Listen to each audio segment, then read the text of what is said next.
대통령께서 피스 메이커를 하시면 저는 페이스 메이커로 열심히 지원하겠습니다. You say that, but I'd like to meet him this year.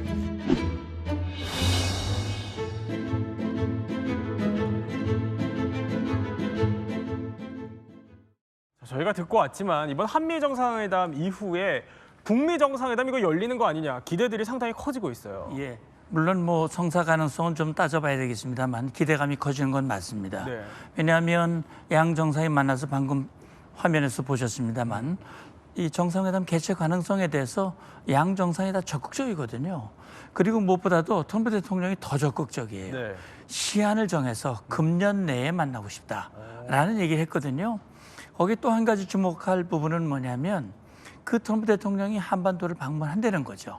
네. 10월 달에 에이펙 정상회의에 경주를 방문하겠다라고 이야기를 했고 네. 아마도 그걸 계기로 해서 만나기를 바라는 그런 의지를 과시했기 때문에 그 어느 때보다도 기대감이 높아지는 건 맞습니다. 그렇군요.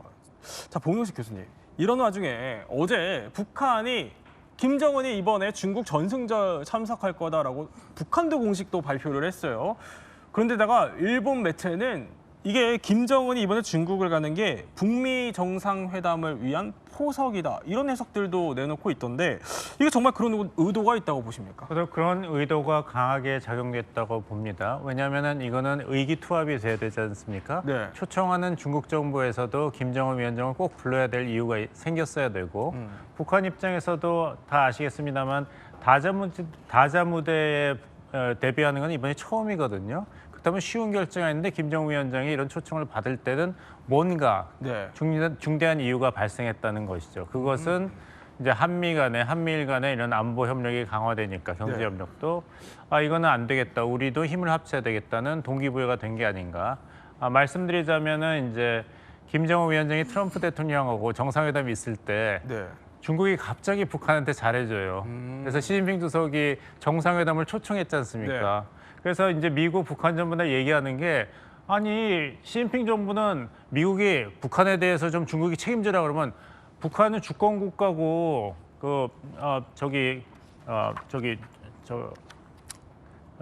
우리 말을 안 듣는다. 네. 우리는 컨트롤이 없다는데 꼭 미국하고 뭐 잘할 것 같으면 갑자기 중국이 친절해져요. 정상회의하고. 이번에도 비슷하거든요. 자, 그러면 실제로 이 두 정상이 만나게 된다면은 과연 언제 어디서 어떻게 만나게 될지 이것도 상당히 관심일 텐데 저희가 가상 개최지를 한번 꼽아봤습니다. 자, 먼저 첫 번째 가상 개최지 짚어보겠습니다. 자, 어디냐? 바로 경주입니다. 이번에 에이펙이 열리죠. 10월 말에 여기서 열리는데 두 사람이 여기서 만나는 거 아니냐 이런 관측들이 나오는 겁니다. 이와 관련한 발언 한번 들어보시죠. I think I'm going for a trade meeting to South Korea pretty soon. You're hosting a trade meeting, so I can sneak away from that trade meeting and we'll go and do something for the president if he'd like me to do that, okay? But so we'll be going there fairly soon. 아니, 그 트럼프가 말한 저 무역회가 이번에 10월 말에 열리는 경주 에이펙 얘기하는 거예요. 여기 트럼프는 나 적극적으로 가겠다 이런 참석 의사를 밝혔는데 북한도 그럼 참석 대상입니까? 참석 대상은 아닙니다. 회원국도 아닙니다. 다만 그 21개국 회원국들이 있는데 네. 그 회원국들이 이제 서로 협의로 초청을 할 수 있어요. 그래서 지금 우리 정부가요, 이 트럼프 대통령이 만약에 정말로 참석을 한다는 것을 전제로 네. 김정은을 공식 초청하는 방안을 좀 검토를 하고 있다고 합니다. 여기에 더해서 이 시진핑 중국에 지금 우리나라 대통령 특사단이 가 있는데 시진핑 주석에게 친서를 전달해서 혹시 괜찮으면 네. 경주 오시지 않겠습니까? 이런 내용이라서 만약에 이게 성사된다면 우리나라 경주에서 트럼프, 시진핑, 김정은이 만나는 이런 빅 이벤트가 생길 수도 있다. 이렇게 보입니다. 만약에 성사된다면 이거 상당히 역사적인 연출일 것 같은데 우리 봉영식 교수님 고개를 절레절레 저으세요. 안 될 것 같으세요? 경주 아이펙 회의에 김정은 위원장이 오면은 제가 점심 사드리겠습니다. 왜냐하면 그래요? 북한 입장에서는 이걸 네. 받아들일 수가 없는 거예요. 주체 사상, 최고 존엄이 어떻게 끼워 넣기 정상회의에 가겠습니까? 지난번에 2019년에 문재인 정부 때 우리 북한에서 한 네. 아시안 특별 정상회의 하는데 오면 좋겠지 않냐, 아니면 최룡해 김여정이라도 보내달라 그러니까 이유를 찾지 못하겠다고 했어요. 그다음에 면박을 줬죠. 일이 잘 되려면 때와 장소를 좀 가려서 해라. 네. 어떻게 우리 최고 존엄을 이렇게 다른 아세안 정상들이 있는데 와서 의제도 한반도 문제도 이제 초청하느냐 그랬거든요. 이번도 비슷하고 아까 트럼프 대통령이 저 AI 이미지는 정말 경주의 김정은 위원장이 운 줄 알았습니다. 생생해서. 트럼프 대통령이 벌써 힌트를 줬잖아요. sneak out. 내가 우리 회의할 때 잠깐 나가서 딴짓 하잖아요. 그런 식으로 sneak out이라는 것은 내가 잠깐 딴 데 나간다는 거예요. 무역 회의 하다가. 네. 그러니까 트럼프 대통령조차도 경주에서 김정은 위원장을 만난다는 얘기가 아니라 네. 경주 에이펙 회의에 내가 가게 되면은 거기서 잠깐 스케줄을 바꿔서 다른 곳에서 김정은 위원장과 만날 수 있다는 얘기거든요. 벌써 트럼프 대통령이 어느 정도 얘기를 했어요. 그러니까 경주에 올 가능성이 거의 없다. 만약에 그래도 혹시 오면은 공약 하나 거신다면 뭐가 있으실까요? 아니 제가 점심 사드린다고 했지 않습니까? 이거 점심으로는 안 됩니다. 점수는 안 될 것 이 정도는. 같아서요. 저 점심 에이펙 회의는 네. 에이펙 회의니까 거기에 집중을 해야 돼요. 우리는 의장국 아닙니까? 의장국이 자꾸 다른 거에 이런 에이펙 회의를 이용하려고 그러면 안 되죠. 네. 자, 그런데 사실 김정은이 우리나라를 좀 방문하기에는 부담이 있을 수밖에 없기는 해요. 네, 부담이 굉장히 클 것 같은데요. 사실 예전에 이 백두혈통 중에 한 명이 우리나라에 왔던 적이 있습니다. 저 때죠. 자, 이 백두혈통의 첫 남한 공식 방문이었던 2018년 평창올림픽 당시 김여정의 방한 때 그때 말 그대로 이 한반도가 정말 들썩였는데요. 네. 지금 당시 영상인데요. 이 영상 보시면은 KTX로 이동 중인 김여정 주변에 이 검은 정장, 선글라스, 무서운 경호 인력들이 잔뜩 지금 붙어 있는 모습입니다. 그렇네요. 자, 어마무시한 경호가 또 따라 붙고 있는데 아니 김여정이 와도 이런데 김정은이 방남을 한다. 이 의전이나 경호 면에서 상당히 부담이 될 수밖에 없지 않겠어요? 예, 2018년에 우리 땅을 밟기는 했어요.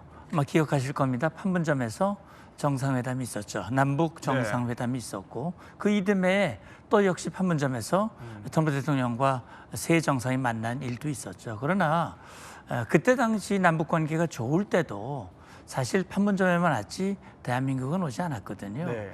그건 뭐 김정은 위원장으로서는 굉장히 어려운 결단일 수밖에 없는 거예요. 그러니까 명분도 없는 그 회의에 김정은이 오기도 어려운 것이고 말씀하신 대로 설사 만에 하나 네. 온다 하더라도 김여정이 왔을 때 그렇게 난리를 쳤는데 이게 지금 우리 내부에서 김정은에 대한 호의적인 생각을 가지고 있는 국민들도 있지만 그렇지 않은 국민들도 훨씬 많거든요. 그런 것이 사실은 경호라든지 여러 가지 테러라든지 문제가 있을 수 있기 때문에 아마 김정은으로서는 또 특히 작년이죠. 2023년 말에 네. 이 국가를 원론을 얘기를 했고 대한민국을 제1의 주적 다시는 상종하지 않겠다고 얘기를 했기 때문에 한국에 온다고 하는 것은 현재로서는 네. 상당히 기대하기가 어려울 것이다. 다만 봉 교수님 말씀하신 대로 트럼프 대통령이 잠시 자리를 비워서 그곳이 어디냐는 좀 봐야 되겠죠. 그곳이 어디냐? 네. 자, 바로 그러면 두 번째 예상 개최지로 넘어가 볼까요? 그곳이 어디냐? 바로 예상이 되는 곳은 판문점입니다. 자, 트럼프 대통령과 김정은이요. 이미 지난 2019년에 여기 판문점에서 만난 적이 있죠. 당시에 트럼프가요. 북한 땅을 직접 밟기도 했었습니다. 들어보시죠.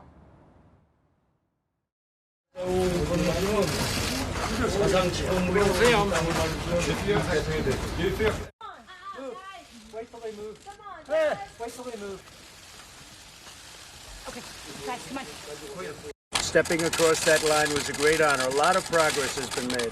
A lot of friendships have been made, and this has been in particular a great friendship. 아니 그러니까 트럼프가 저 때 당시에 북한 땅을 최초로 밟은 미국 대통령이 됐던 거예요. 어쨌든 근데 트럼프 발걸음을 보면 별로 겁내하지는 않는 것 같아요. 근데 당시 심경이 어땠을지 한번 들어보시죠. Remember when I walked across the line? But I looked in and I saw more rifles pointing at me than you could. And yet I felt safe. I felt safe because I have a great relationship with Kim Jong-un. 그러니까 정상회담에서 이번 정상회담에서 수많은 뭐 총부리가 이렇게 겨누고 있었다는 건 당시 봤었지만 안전하다고 느꼈다는 소회를 토로한 겁니다. 그렇다면 경주보다는 그래도 판문점은 좀 가능성이 있을까요? 예, 물론 경주보다는 가능성을 따진다면 약간 높을 가능성은 있지만 그 자체도 높지는 전 않다고 보는데요. 왜냐하면 뭐 판문점은 이미 트럼프 대통령이 한번 방문한 곳이고 네. 지금 총뿌리를 얘기하는 거는 당시에는 JSA에서도 소총을 휴대하도록 돼 있었어요. 그렇기 때문에 아마 소총을 휴대한 경비병력들을 받겠지만 예. 뭐 대통령이 가는데 그때 당시에는 미북 정상회담 이후에 만난 것이기 때문에 뭐 분위기가 괜찮았죠. 그러니까 뭐 상당히 트럼프 대통령이 불안을 느낄 이유도 전혀 없는 상황이었고요. 네. 그러나 말씀하신 대로 만약에 아까 얘기했던 대로 잠깐 나와서 갔다 올 수 있는 곳이라면 우리 대한민국이 아니라면 북한과 가장 가까운 곳이 역시 판문점이거든요. 네. 그렇다면 그것이 판문점일 가능성으로 따지면 아마 경주보다는 좀 높을 것이다. 이렇게 봐야 되겠죠. 경주보다는 조금 더 높다. 그런데 세 번째 또 가상 개최지가 또 있습니다. 어디냐? 바로 평양입니다. 아니 평양에서 만날 가능성이 있다. 이거와 관련해서 지금 한때 트럼프의 최측근이었던 존 볼턴 전 백악관 국가안보부 장관이 우려를 표했어요. 예, 왜냐하면은 이제 존 볼턴 전 보좌관은 원래 이제 핵 통제 전문가 아니겠습니까? 예. 전 유엔 대사기도 하고 CBID를 만든 본인입니다. 그런데 이제 존 볼턴 백악관 안전보좌관이 우려하는 거는 트럼프 대통령이 김정은 위원장한테 매료됐다. 빠졌다. 예, 빠졌다. 지금 중요한 거는 북한 비핵화를 추진하기 위해서 북미 대화를 해야 되는데 자신의 인기, 주목받기 위해서만 북미 정상 외교를 한다는 거예요. 네. 그러니까 이제 트럼프가 이제 김정은의 회담 욕구가 너무 앞서서 직접 평양에 간다면은 이거는 외교적으로 여러 가지 의미가 있습니다. 네. 미국이 북한을 주권국가로 공식적으로 인정했다는 걸로 해석이 될 수도 있고 그 안에서 정상 간에 이제 평양 안에서 있는 북미 정상회담이니까 무슨 얘기가 나오는지도 북한 나름대로 해석이 이제 비중을 갖게 되거든요. 그러니까 너무 위험하고 준비되지 않고 그냥 덜컥 가버린다는 네. 것이죠. 그럼 평양은 아무래도 좀 개최지로서는 가능성이 없다 이렇게 봐야 되는 거예요. 근데 이제 사람이 이제 커피도 그렇고 뭘 마시다 보면 점점 세게 나가지 않습니까? 네. 그러니까 트럼프 대통령이 이재명 대통령 앞에서 저 얘기를 너무너무 재밌게 했잖아요. 자기가 화기애애했잖아요. 네. 총뿌리가 겨누고 있다 그러고. 예. 그러니까 트럼프 대통령 입장에서는 그거보다는 더 텔레비에 나오기 좋은 유튜브에 올리기 더 충격적인 장면을 연출하고는 더 싶겠죠. 센 수위로. 예, 그러면은 이제 평양이죠. 그게 참 위험한 거가 아니고 원산 갈마라든지 네. 이러면 이제 북한이 원하는 대로 진행이 되는 겁니다. 그러니까 더 극적인 연출을 극적인 하기 위해서 연출. 평양을 택할 가능성도 있긴 있다. 다만 외교적으로는 위험하다라는 설명을 해주신 겁니다. 그럼 마지막 가상 개최지 한번 살펴보겠습니다. 자, 여기는 어떨까요? 그러니까 한반도 밖의 제3국이라는 겁니다. 그러니까 이미 뭐 싱가포르, 하노이 여기서 회담이 있었으니까 그래도 한반도 밖에서 만날 가능성이 좀 더 커 보입니다. 예, 그러니까 이제 제3국이라고 하는 것은 일단 이 김정은이 우리 대한민국을 방문하는 것은 매우 부담스럽고 네. 여러 가지 문제가 있기 때문에 이제 한국을 피해서 제3국을 겨냥할 수가 있어요. 과거 제가 국방부 근무할 때 남북 국방장관 회담을 개최하자 그랬더니 네. 제3국에서 만나자고 그러더라고요. 아, 그래요? 그랬던 전례가 있었거든요. 실제 1, 2차 미북 정상회담이 1차는 싱가포르에서 만났고 예. 2차는 베트남에서 만났거든요. 둘 다 아시아 국가입니다. 그러니까 장소를 결정할 때 교통이라든지 네. 예, 거리죠. 그리고 중요한 것은 안전 문제입니다. 그러니까 싱가포르 같은 경우는 뭐 그렇게 완전히 친미 동맹국이 아니고 또 안전 문제 여러 가지를 고려했을 때 싱가포르를 했던 것 같고요. 베트남은 뭐 사회주의 국가니까 그다음에 지리적으로 기차로 또 갈 수 있고요. 네. 그렇다면 제3국 두 번 다 아시아이기 때문에 만약에 아시아를 선택한다면 어디일까? 한번 상상력을 발휘해 본다면 어디죠? 저는 몽골쯤이 어떨까라는 생각도 해봐요. 과거에 몽골 얘기도 나왔었어요. 몽골은 북한에서 그렇게 지리적으로 그렇네요. 말하자면 기차로도 갈 수 있고요. 그런 곳이고 또 과거에 사회주의 국가였었고 그런 점에서 몽골이 또 고려될 수 있는 것이고 만약에 가능성은 높지 않습니다만 네. 김정은이 공부한 곳 있지 않습니까? 스위스. 김정은이 유학을 했던 스위스. 스위스는 지리적으로는 유럽에 있지만 예. 그 스위스는 중립국가거든요. 그런 차원에서 스위스는 과거에도 사자회담이라든지 한반도 평화를 위해서 상당히 적극적인 나라입니다. 개최국의 그 의지도 굉장히 중요하거든요. 네. 그런 차원에서 그것도 하나로 한번 뭐 상상력입니다만 네. 생각해 볼 수 있겠습니다. 몽골, 스위스 뭐 이 중에 또 하나가 될지 더 관심인데 만약에 그러면 지금쯤 이제 궁금해집니다. 슬슬 트럼프와 김정은 우리가 이제 개최지를 살펴봤다면 이 사람이 진짜 만날지가 관심이에요. 그러면은 두 사람의 머릿속을 한번 살펴봐야 될 것 같은데 지금 두 사람이 어떤 생각을 하고 있는지 이용주 평론가 준비를 했죠. 네, 그래서요, 이 트럼프와 김정은 지금 과연 어떤 생각을 가지고 있는지 이 두 정상의 속내를 짧은 키워드로 만들어서 보여드리겠습니다. 네. 먼저 김정은 보시죠. 자, 공은 공, 사는 사요. 갈 때까지 가봤다. 네. 미국 가장 반동 국가. 그리고 밑에 보시면은 푸틴, 시진핑, 핵 김주애 이렇게 지금 나와 있습니다.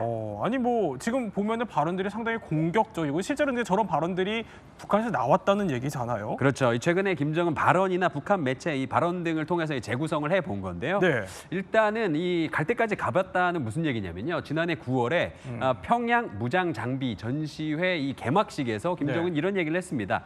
자기가 이제 미국이랑 이제 토론도 해보고 합의도 해보려고 하고 뭐 이런 협상 노선에서 갈 때까지 가봤다. 네. 이런 이야기입니다. 근데 가 보니까 미국은 우리를 아직 받아들일 준비가 안 됐고 그동안과 변함없이 이 가장 반동적인 이 국가적 그런 국가관을 아직도 가지고 있더라. 네. 이런 이야기입니다. 그리고 또 공과 사를 좀 구분을 해야 된다. 이런 얘기가 나왔잖아요. 네. 그거는 뭐냐면은 지난 미국 대선 때 그 트럼프가 계속 자기가 이제 김정은이랑 친하다 이런 얘기를 하니까 네.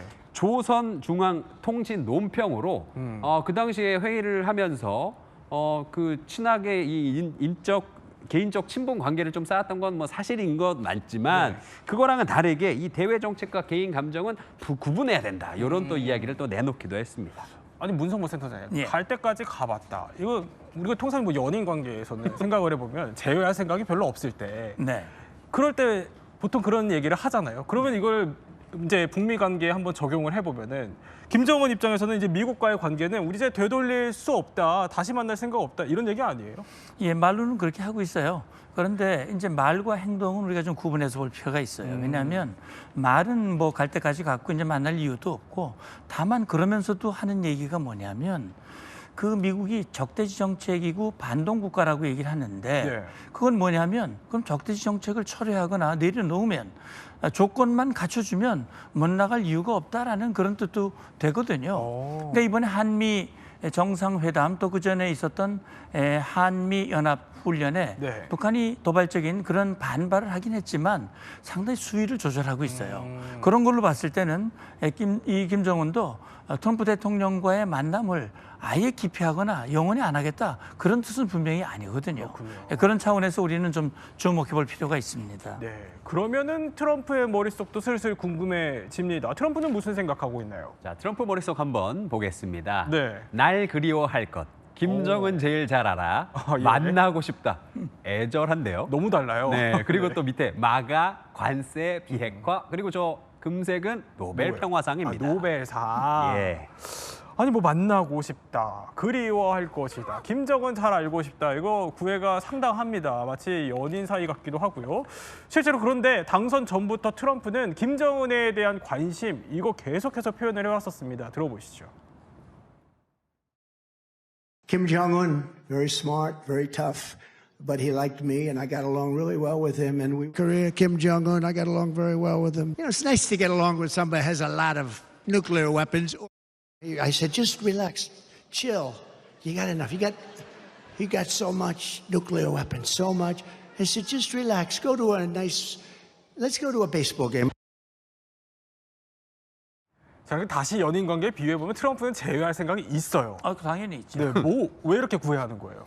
저는 그런 생각을 해요. 트럼프 대통령이 그런 얘기를 하거든요. 자기가 대통령이 됐으면 아마 네. 북한 핵 문제 이미 해결됐을 것이다. 그리고 지금 같이 북한이 핵을 많이 만들지도 않았을 것이다. 이런 얘기를 했는데 저는 굉장히 그 아쉬움을 가지고 있는 것 같아요. 다시 말하면 싱가포르 회담 하기 전에 트럼프 생각 속에는 자기가 나서서 수십 년 동안 해결하지 못한 네. 북한 핵 문제를 해결한 대통령으로 남고 싶었던 거예요. 그러니까 지금 본인이 김정은과 만나는 것은 성과했는데 네. 그게 마무리되지 않았기 때문에 어떤 형태로든 다시 만나서 그걸 마무리 지음으로써 북한 핵 문제를 해결한 평화의 대통령, 네. 핵 문제를 해결한 그런 리더십으로 과시하고 싶은 거예요. 좋은 표현해 주셨는데 거기 이제 이 평화상 네. 그것도 사실은 머릿속에 있다. 저는 그런 생각을 합니다. 김정은을 만나려는 목적에 노벨 평화상도 있다. 그럼요. 그런데 노벨 평화상이 저희가 알아보니까 이게 10월 10일 날 발표가 되더라고요. 그럼 김정은을 향한 구애도 10월 10일까지만 가능한 거예요? 그렇진 않죠. 내년도 있고 내후년도 있지 않습니까? 네. 그리고 아직은 한반도 비핵화, 북한 비핵화에 대해서 트럼프와 김정은 위원장의 정상회의가 있지도 않았기 때문에 예. 트럼프 대통령으로서도 내가 노벨 평화상을 이 이유로 받아야 된다고 이야기하기에는 좀 증거가 부족하죠. 그러니까 이번에 만약 트럼프 대통령이 경주 에이펙 회의에 오고 판문점에서 김정은 위원장과 회동을 한다 하더라도 네. 이게 뭐 노벨 평화상 수상 유력시까지 이어지기는 힘들 것입니다. 저는 자료 화면을 보면서 사실 가슴이 아팠는데 이 채널E에서 자세히 보도한 게 통역사가 누가 나올지는 한번 시청자 여러분께서는 기다리시면 되겠습니다. 싱가포르에서 안경 쓴 남자 통역사가 나왔는데 네. 숙청당했어요. 그 자료를 김정은 위원장 허락 안 받고 고쳤다 그래서. 그래요? 그 다음에 예쁜 여자 통역사가 저기 하노이 회담에 나왔지 예. 않습니까? 근데 하노이 노딜로 끝나고 통역대 실수를 해가지고 이번에 많이 칭찬받은 트럼프 대통령 측에 이 박사님이 많이 도와줬는데 노딜로 끝나니까 김정은 위원장이 돌아오는 열차에서 막 화를 냈어요. 그랬군요. 너 향수를 너무 많이 해가지고 머리가 지끈지끈 아파가지고 네. 내가 협상도 못했다 그러고. 누가 나올지 한번 지켜봐 주십시오. 네, 자, 그래도 외모적인 표현은 좀 자제를 좀 해주시면 감사하겠습니다. 그런데 트럼프 속내가 이렇다면 그 김정은은 미국과의 회담으로 도대체 뭘 얻고 싶어하는 걸까요? 김정은이 원하는 것은 전 세 가지로 정리하면 된다고 봅니다. 첫째는 핵보유국으로 인정받는 거예요. 네. 그러니까 1차, 1, 2차 회담 때도 사실 그걸 목표로 했던 거거든요. 핵보유국으로 인정받는다. 그러면 따라오는 게 뭐냐면 제재 해제입니다. 네. 핵보유국으로 인정받았기 때문에 유엔 제재가 무력화되는 거예요. 자, 그다음에 한 가지 가장 그 큰 관심 있는 거. 자기가 그렇게 되면 미국과 한국과의 관계, 다시 말해 네. 한미동맹을 이관시키고 한미동맹이 느슨해지게 되면 김정은은 그가 가지고 있는 대남 전략, 예. 대남 전략 목표를 달성하기 위한 유리한 조건을 완성할 수 있다. 이게 북한이 이제까지 80년 동안 네. 일관되게 유지해온 그런 대남 전략이고 김정은도 그 전략의 연장선상에서 지금 미북 회담을 그렇게 이용하고 싶은 것이죠. 그러면 아까 미국 입장에서 나왔던 그 북한의 생각들 중에 핵무기 인정, 이거 미국도 수용할 수 있는 거예요? 수용할 수 있죠. 트럼프 대통령의 그 철학이 뭡니까? 모든 것은 거래가 가능하다이기 때문에 예. 북한이 핵무기를 가지고 있는 것을 사실상 인정해야 되는 것이 아닌가 하는 게 이제 트럼프 대통령의 언사에 많이 나오고 있어요. 뉴클리어 파워라는 얘기를 하는데 네. 그것은 사실 1968년도 핵 비완사격 조약에 따르면은 성립되지 않는 용어입니다. 왜냐하면은 거기서는 5개 국가만 정식으로 핵 보유 국가로 인정을 했거든요. 네. 하지만 우리는 인도, 파키스탄 같이 거기에는 속하지 않지만 사실상 핵을 보유한 국가들과 살고 있으니까 그런 뜻에서는 이제 트럼프 대통령은 북한의 핵 문제에 대해서도 굉장한 탄력적인 접근을 할 가능성이 있고 그래서 북한 핵이 만약 핵탄두가 100개 있는데 내가 김정은 위원장과 통큰 협상을 해서 그것을 20개로 줄이면 그게 비핵화 아니냐 이런 식으로 해석할 여지도 있습니다. 자, 그러면 이쯤 되면은 이런 북미 정상회담이 열릴지 또 열리게 된다면 우리 정부는 또 어떤 역할을 하게 될지도 관심인데 일단 우리 정부의 역할과 관련해서 위성락 국가안보실장이 오늘 이렇게 얘기를 했습니다. 들어보시죠. 북은 지금 굉장히 소극적이고 부정적인 태도를 취하기 때문에 저희는 기대치를 너무 높게 잡기보다는 그냥 있는 그대로 담담하게 두고 북의 호응을 기대하는 것이 기다리는 것이 낫다고 생각합니다. 자, 그러니까 남북 관계에 있어서는 좀 진전이 현재로서는 좀 어렵고 북미 회담도 그렇게 기대치를 크게 높게 잡는 분위기는 아닌 것 같아요. 그렇습니다. 저는 위성락 안보실장이 상황을 정확하게 파악하고 있다고 저는 봅니다.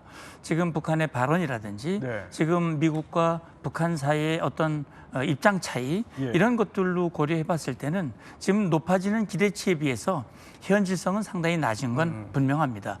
우리가 기대를 높이고 자꾸 조바심이나 이런 생각을 가지면 북한의 몸값은 더 높아지고 가능성은 낮아지는 거거든요. 네. 그런 차원에서 차분하게 기다리면서 한미 간의 공조를 통해서 준비해 나가는 것. 이게 지금 바른 자세라고 저는 봅니다. 자, 그러면 저희가 전문가를 특별하게 모셨으니까 이걸 여쭤봐야겠죠. 두 분께 한번 여쭤볼게요. 먼저 봉 교수님께 이번에 북미 회담 성사 가능성 퍼센테이지 따지면 몇 퍼센트입니까? 이번이라고 하면 연내에 이루어지는 것입니까? 저는 60% 정도로 봅니다. 왜냐하면은 대한민국의 이재명 대통령께서 공개적으로 우리는 지원하겠다, 만나시라고 했기 때문에 순풍이 불고 있습니다. 트럼프 대통령도 대선 캠페인 동안에 만나고 싶다 했거든요. 그리고 경주 에이펙 정상회의에 미국 대통령이 북한 영토에 가까이 온다면은 이게 기회가 아주 좋죠. 하지만 이 기회가 넘어간다면 내년에 다시 처음부터 시작해야 됩니다. 그렇군요. 우리 문 센터장님은 몇 퍼센트로 보세요? 저는 반반이라고 봅니다. 한 50% 정도로. 50%. 이게 열릴 가능성도 있고 열리지 않을 가능성도 있다는 얘기죠. 왜냐하면 지금 말씀하신 대로 여러 가지 여건은 과거보다 나아진 건 분명하지만 여러 가지 쟁점들을 고려했을 때 사실은 그런 북한의 김정은의 원하는 그 조건이 성숙되지 않아서 성사되지 않을 가능성도 충분히 있기 때문에 그걸 염두에 둔 접근이 필요하다고 봅니다. 네, 60%와 50% 하반기 정세가 또 요동칠 것 같습니다. 저희는 세 분과 함께 북미 정상회담 개최 가능성에 대해서 몰랐던 이야기 살펴봤습니다.